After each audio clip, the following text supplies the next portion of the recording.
Sosok Cristiano Tarigan, penabrak maut mahasiswa UGM, kantor ayah digeruduk netizen. Cristiano pengarapenta pengidahan Tarigan, pelaku yang menabrak mahasiswa UGM Prodi Hukum 2024, Argo Eriko Achvandi hingga tewas, menjadi sorotan warganet. Nama Cristiano Tarigan sontak menjadi perbincangan di media sosial. Diketahui, Cristiano merupakan mahasiswa Fakultas Ekonomika dan Bisnis UGM.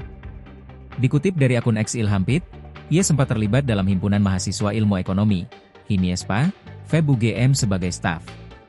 Cristiano juga pernah magang di FIF Group pada Agustus 2023 sampai September 2023 dan di Otoritas Jasa Keuangan dari Januari 2024 hingga Februari 2024. Publik pun berharap Cristiano diproses secara hukum atas kelalaiannya dalam mengemudi hingga mengakibatkan korban jiwa.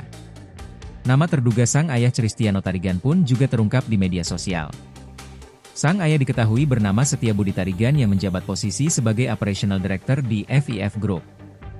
Setiabudi dikabarkan merupakan lulusan dari Universitas Sumatera Utara, USU. Instagram perusahaan tempat Setiabudi berkantor pun digeruduk netizen. Pengamatan tribunjakarta.com, mereka sempat membanjiri komentar dengan hashtag #JusticeForArgo. Namun, pantauan sekitar pukul 23.55 WIB, kolom komentar di postingan tersebut sudah dibatasi dan komentar yang mengarah kepada kasus kecelakaan itu sudah tak terlihat.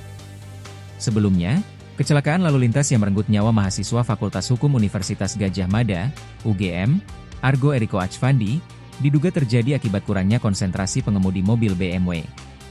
Insiden ini terjadi di Jalan Palagan Tentara Pelajar, Sariharjo, Kapanewon Ngaglik, Kabupaten Sleman, pada Sabtu, 24 Mei 2025, dini hari. Pengemudi BMW diketahui bernama Cristiano pengarapenta pengidahan Tarigan, mahasiswa Fakultas Ekonomika dan Bisnis UGM Angkatan 2022. Kasat Lantas Polresta Sleman AKP Mulyanto mengatakan bahwa pihaknya telah mengantongi rekaman CCTV dari lokasi kejadian dan menjadikannya sebagai petunjuk penting dalam proses penyelidikan.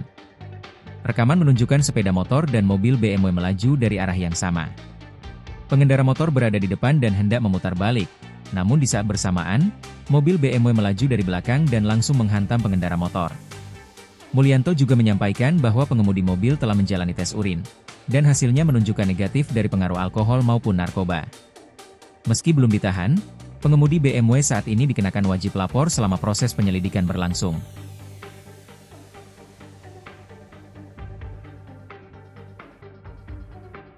Download Tribun X sekarang, menghadirkan lokal menjadi Indonesia.